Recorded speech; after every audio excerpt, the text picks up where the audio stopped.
Ya con causa justa, Laporta demoró, pero finalmente echó a Koeman del cargo y trajo en su reemplazo a Xavi Hernández.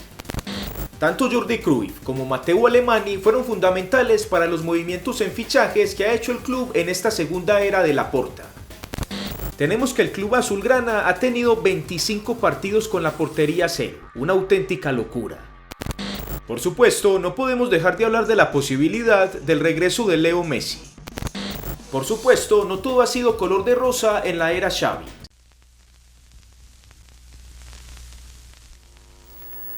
Amigos, ¿qué tal? Bienvenidos a Fútbol Más. Después de 4 años, el FC Barcelona volvió a ser campeón de la Liga Española. Un tiempo que, a decir verdad, no supone una sequía importante, pero sí que lo fue considerando que el azulgrana no pasaba ese tiempo sin ganar el máximo torneo español desde hacía 2 décadas, cuando entre 1999 y 2005 pasó 6 años sin ganarla. De esta manera, los culés llegan a su título número 27 y aún están a 8 de su máximo rival Real Madrid. Con este título, el proyecto Laporta-Xavi sigue vigente y supone una bocanada de aire necesario e importante para un club que en el último tiempo ha dejado mucho que desear a nivel competitivo en Europa, muy consecuente con su deteriorada economía, producto de una pésima gestión deportiva y financiera de la anterior administración al mando de José María Bartomeu. En este video te invito para que veamos cuáles fueron las claves del resurgimiento de este Barcelona, que acaba de ganar su primera liga en la era post-Messi, de manera contundente con fechas de anticipación,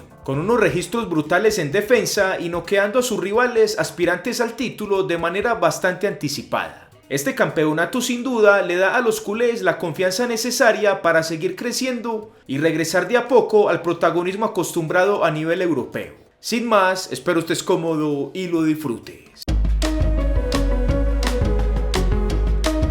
El primer paso y principal del resurgir de este Barcelona fue el cambio de presidente. Por supuesto, el cargo más importante del club donde se diseña el proyecto deportivo y se toman las decisiones más relevantes a nivel dirigencial que influyen directamente en lo deportivo y en lo económico. Tras la humillación en Champions de aquel 2-8 ante el Bayern Múnich en 2020, los socios azulgranas le hicieron una moción de censura al entonces presidente José María Bartomeu. Más de 16.000 firmas se recolectaron y al dirigente no le quedó otro camino que dimitir a su cargo en enero del 2021, cuando su mandato era hasta junio de ese mismo año. En su reemplazo, la mayoría de socios barcelonistas nombraron a Joan Laporta como su reemplazo, un viejo conocido del club que ya había sido presidente de la entidad y protagonizó la resurrección deportiva del club entre 2003 y 2010. En aquel primer mandato, Laporta contaba con la asesoría de su amigo Johan Cruyff, y en esta segunda etapa sus decisiones y nombramientos estuvieron bastante alineados con la filosofía de club que tenía el ya difunto exjugador y exentrenador del FC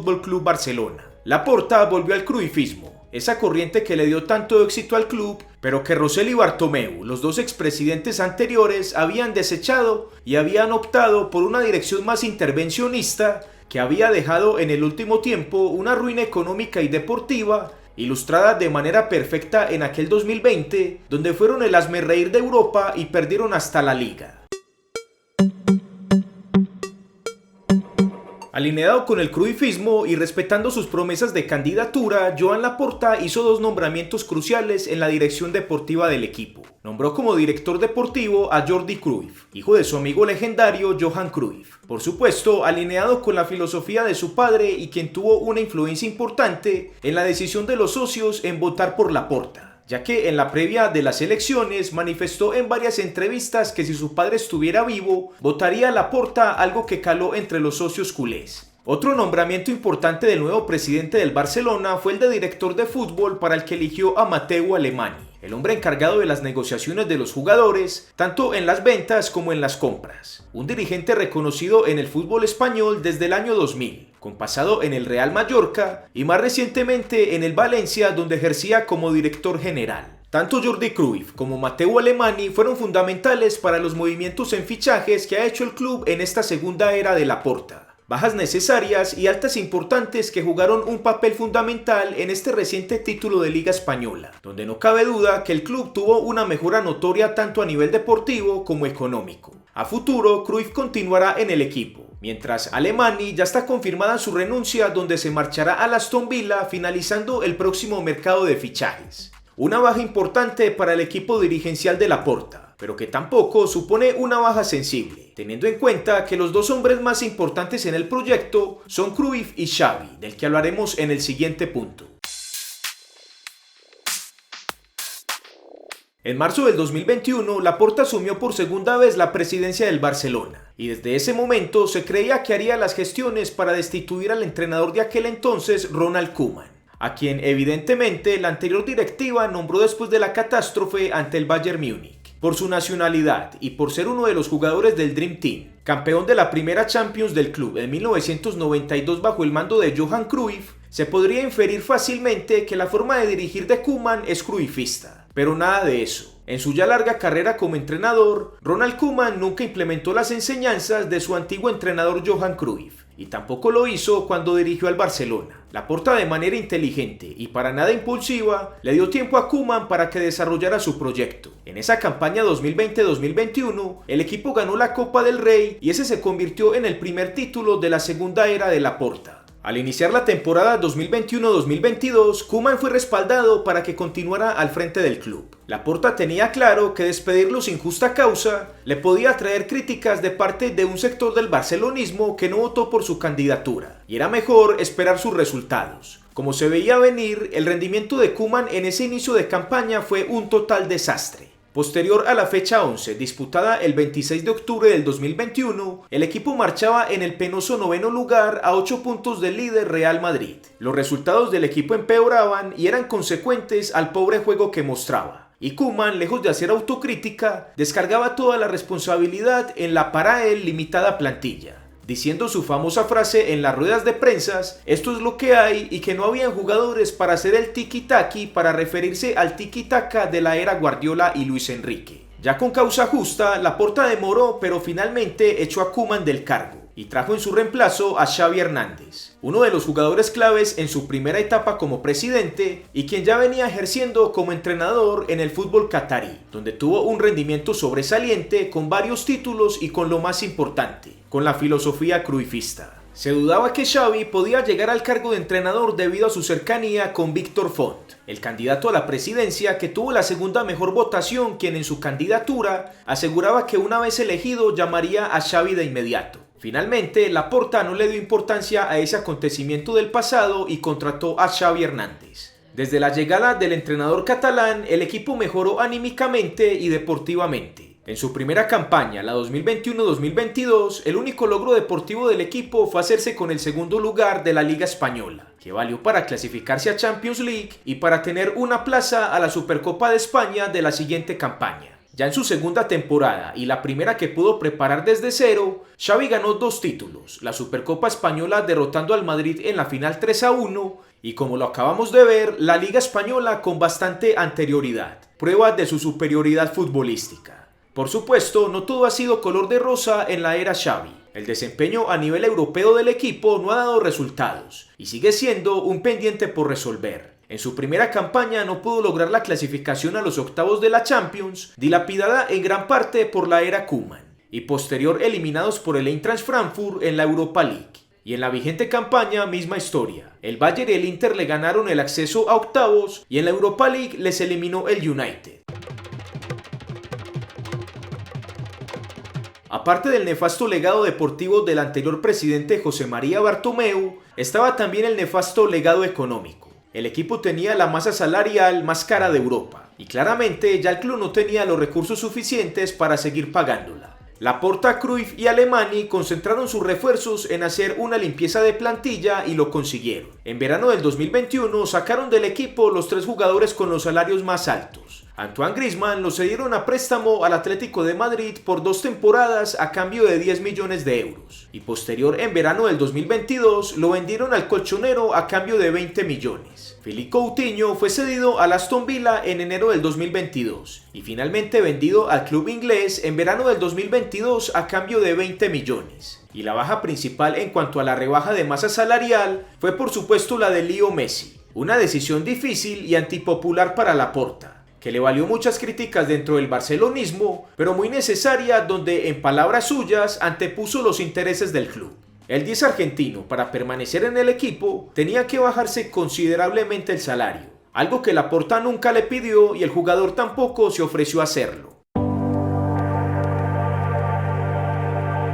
A la llegada de su segundo mandato, Joan Laporta encontró un club financieramente inviable. No había dinero para pagar la alta masa salarial y evidentemente tampoco había recursos para fichar nuevos jugadores. Lo primero se solucionó sacando a los jugadores que más devengaban, como lo vimos en el punto anterior. Y para lo segundo hubo que hacer acciones más complejas. Bartomeu dejó el club en la ruina y Laporta tenía que recaudar si quería que el Barça volviera a ser competitivo. Por este motivo pidió permiso a la junta directiva del club para activar palancas, que no son otra cosa que vender activos e hipotecar ingresos futuros. Una vez contó con las aprobaciones necesarias, el presidente del Barça activó las siguientes palancas. Vendió el 25% de los derechos audiovisuales del club de los próximos 25 años a un fondo de inversión estadounidense llamado Sixth Street en un valor de 607 millones de euros. Luego vendió el 49.5% de Barça Studios a dos compradores. Le vendió el 25% a Socios.com por un valor de 100 millones de euros y el otro 24.5% a MediaPro también en 100 millones. De esa forma, el conjunto culé recaudó 807 millones de euros con aquellas palancas, a lo que también se le debe sumar la negociación con la empresa sueca de servicios multimedia Spotify, con la que el club recaudó un estimado de 435 millones de euros por el espacio publicitario principal de su camiseta y el nombre del estadio. Finalmente, Laporta recaudó 1.242 millones de euros que le dieron mayor maniobrabilidad en el equipo para pagar la masa salarial y realizar nuevos fichajes.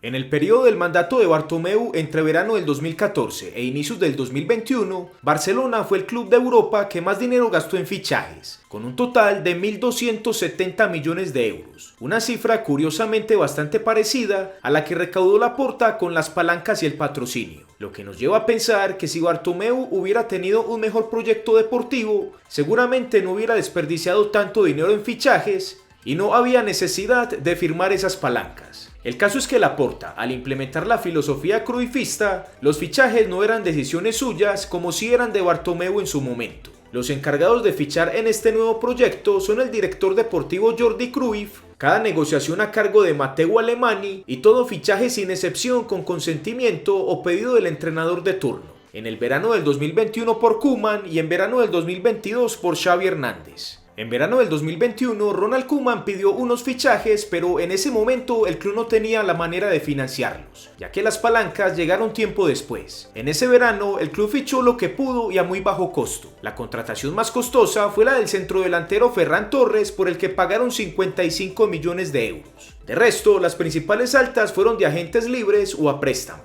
La del Kun Agüero, agente libre, que infortunadamente 6 meses después se retiraría del club debido a sus problemas cardíacos. Memphis Depay, agente libre, temporada y media después lo vendieron en 3 millones al Atlético de Madrid. Aubameyang en enero del 2022 lo fichan como agente libre y solo 6 meses después lo venden a Chelsea en 12 millones de euros. Tanto Depay como Aubameyang tuvieron un buen rendimiento en el equipo. La salida de ambos se dio por la llegada de Lewandowski y Rafinha, de los que hablaremos más adelante. El caso es que ambos llegaron a coste cero y luego fueron vendidos, lo que sin duda fue una jugada maestra de las directivas del Barça, que mostraban la ya buena gestión que el club estaba haciendo con el dinero. En verano del 2022 el gasto en fichajes fue mayor, el dinero de las palancas y el patrocinio ya estaba, y Xavi junto a Jordi Cruyff y Matteo Alemany pudieron fichar mejor. Las principales altas fueron la de Robert Lewandowski, por el que pagaron al Bayern Múnich 45 millones de euros, el defensa francés Jules Koundé, por el que le pagaron al Sevilla 50 millones, y la del extremo derecho Rafinha, por el que le pagaron al Leeds 50 millones de euros, además del mediocentro Pablo Torre, por el que solo pagaron 5 millones. De esta manera, el Barça se gastó 150 millones de euros en fichajes. Un monto significativo, pero que no se compara al gasto exagerado de cada temporada de la era Bartomeu,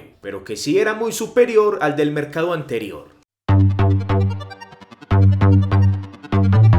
Otra tarea importante que hizo la directiva para lograr este título de liga fue definir la situación de los jóvenes del equipo. La renovación de cada uno de ellos era fundamental para la propia concentración de cada uno y evitar cualquier especulación alrededor de ellos, que sin duda desestabilizaría el vestuario. De no haberse dado esa renovación, constantemente hubieran surgido rumores de prensa malintencionados, para confundir a los jugadores y complicar el trabajo de Xavi Hernández con ellos. Los dos primeros en renovar lo hicieron en octubre del 2021.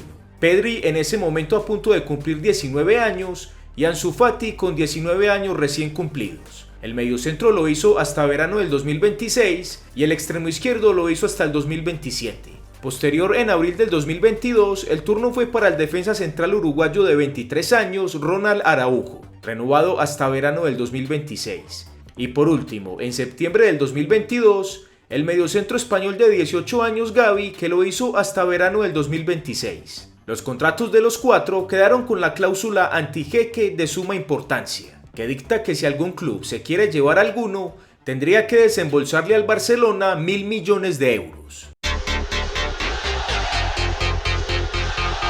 Por último, pero no por eso menos importante, tenemos el rendimiento de la plantilla de jugadores. A nivel defensivo, Barcelona ha sido impecable. A corte de la fecha 32 de la Liga Española, al momento de redactar este video, tenemos que el club azulgrana ha tenido 25 partidos con la portería cero, una auténtica locura, lo que demuestra el gran nivel de su portero Marc-André ter Stegen, los defensas Araujo y Christensen y sus laterales Baldé y Koundé, estos últimos con aporte también en la ofensiva, donde cada uno suma 6 asistencias. En el medio campo, Busquets ha sido fundamental como lo ha sido en los últimos 15 años en el equipo. Su experiencia, capacidad organizativa y visión de juego lo hacen el respaldo ideal de los jóvenes Pedri, que cada vez se consolida más como un referente mundial en su posición, y de Frenkie de Jong, el neerlandés que ha tenido una mejoría notable en esta temporada, rememorando el gran nivel que tuvo en aquel Ajax de Ten Hag. Recientemente, Busquets ya confirmó que no continuará en el equipo después del final de temporada. De momento se desconoce su destino, pero lo más probable es que se vaya a un fútbol donde se priorice más la chequera que el juego. Con su partida, Barcelona vería marchar al último jugador que le quedaba de su ciclo más exitoso de su historia. Aunque en caso del regreso de Messi, que lo hablaremos más adelante, podría asegurar presencia de algún jugador de esa época exitosa. En la ofensiva, en el extremo derecho, Dembélé estaba haciendo una muy buena temporada hasta cuando las lesiones se lo permitieron, marcando 5 goles y dando 5 asistencias. Y en su reemplazo Rafinha ha cumplido anotando 7 goles y dando 6 asistencias en el torneo. En el extremo izquierdo, Ferran Torres ha tenido un rendimiento apenas aceptable. No se ha ganado la titularidad y su presencia ha sido intermitente, marcando apenas 4 goles y dando una asistencia. Ansu Fati, el jugador español después de su última lesión importante, que lo tuvo 3 meses alejado de las canchas, no ha sido el mismo. Ya no es el jugador explosivo y determinante que solía ser. Pareciera que las múltiples lesiones que ha tenido le han exaltado sus miedos de una posible recaída. Y esto no le ha permitido mostrar su juego agresivo en el ataque que se le vio en su momento. En la presente campaña, si bien solo tuvo una lesión de una semana, no ha tenido minutos suficientes. Evidentemente, Xavi nota que su nivel ha bajado y con esto ha perdido su confianza. Fati lleva disputado 46 partidos en la campaña, jugando en promedio en cada uno solo 36 minutos. Registro donde evidenciamos que no es titular y es usado solo como un revulsivo. En esa posición, Xavi ha optado por Gavi, que con un gol y 3 asistencias, claramente esa no es su posición natural, y lo lleva ahí más porque no tiene el jugador ideal en su plantilla para esa posición, y para darle continuidad a la joven promesa. De centrodelantero, Robert Lewandowski ha cumplido. Sus 19 goles en la liga lo tienen como máximo anotador del torneo, y en camino de firmar su primer pichichi. Y junto a sus 6 asistencias genera números ideales para un delantero rendidor, que quizá está lejos de sus brutales números en el Bayern Múnich, pero no hay que olvidar que es su primera temporada en el azulgrana y en pocos meses cumplirá 35 años. En la siguiente campaña, al Barça le espera ratificar su superioridad en la liga y mejorar muchísimo en el ámbito europeo. Su mejora pasa por fichar los jugadores ideales que le hacen falta. Sus 3 posiciones a reforzar son las siguientes. La del pívot, que con la salida de Sergio Busquets es evidente que es imposible fichar en la actualidad a un jugador del talento del veterano jugador. Pero igual tendrán que ir al mercado y buscar un reemplazo competente, que según rumores podría ser el marroquí de 26 años Sofiane Amrabat, que tiene contrato con la Fiorentina hasta verano del 2024. Y su precio estaría rondando los 35 millones de euros. Las otras 2 posiciones a reforzar son las de los extremos. En la derecha, Dembélé es el ideal, pero claramente las lesiones no le están respetando. Y el brasileño Rafinha es cumplidor, pero a veces le hace falta tomar la mejor decisión en ese último pase e incluso también en su definición, donde falla más de lo que convierte si vamos a las ocasiones claras falladas. Se dice que podría salir al final de temporada en 50 millones de euros, siendo uno de los interesados el Newcastle. De ser esto cierto, Laporta, Cruyff y Xavi no lo deben ni dudar para hacer caja y fichar otro jugador más competitivo. En cuanto a la banda izquierda, ni qué decir. Esa no es la posición para Gavi. Ferran Torres no ha dado el rendimiento que se esperaba de él cuando lo trajeron del City y se necesita un jugador más determinante para ese lugar. En cuanto al medio campo y defensa, este Barcelona tiene poco espacio a la mejora. Entendiendo eso sí que a nivel general el equipo le ha faltado intensidad, concentración y motivación. Sobre todo en la liga, donde se le ha visto partidos de relajo, debido también en parte a su posición privilegiada en la tabla de posiciones. Si el Barça ficha a dos extremos de categoría y reduce esos baches de relajo en algunos partidos, tendrá con qué pelear la liga de nuevo y mejorar notablemente en Europa. Por supuesto, no podemos dejar de hablar de la posibilidad del regreso de Leo Messi. Tanto Laporta como Xavi han manifestado que les gustaría esa opción, y a decir verdad, le caería muy bien al equipo, teniendo en cuenta que Messi aún es un jugador muy determinante y sería el ideal para el extremo derecho, una de las posiciones a reforzar del equipo. Por supuesto, su llegada no es fácil. Primero, el club deberá concentrar sus esfuerzos en bajar su masa salarial, que aún sigue alta. Segundo, deberá vender algunos jugadores para hacer caja. Se dice que las salidas de Rafinha, Ansu Fati y Kessie serían cruciales para esta operación. Y tercero, el jugador argentino deberá bajarse el sueldo. El Barça no tiene con qué pagarle los 40 millones de euros anuales que le está dando el Paris Saint-Germain actualmente, por lo que su regreso debe darse con una baja considerable de sueldo, que según informaciones tendría que estar cercana a los 13 millones de euros por temporada. En la caja de comentarios dime qué piensas sobre un posible regreso de Leo Messi. ¿Crees que se pueda dar? ¿Crees que el Barça lo necesite? ¿O qué otros jugadores ficharías para la azulgrana? Amigos, gracias por haber visto este video, espero te haya gustado. Si fue así, por favor regálame tu like. Te dejo este video recomendado para ti y te dejo también el botón para que te suscribas al canal. Como siempre te digo, sin más, nos vemos en el próximo video aquí en Fútbol Más.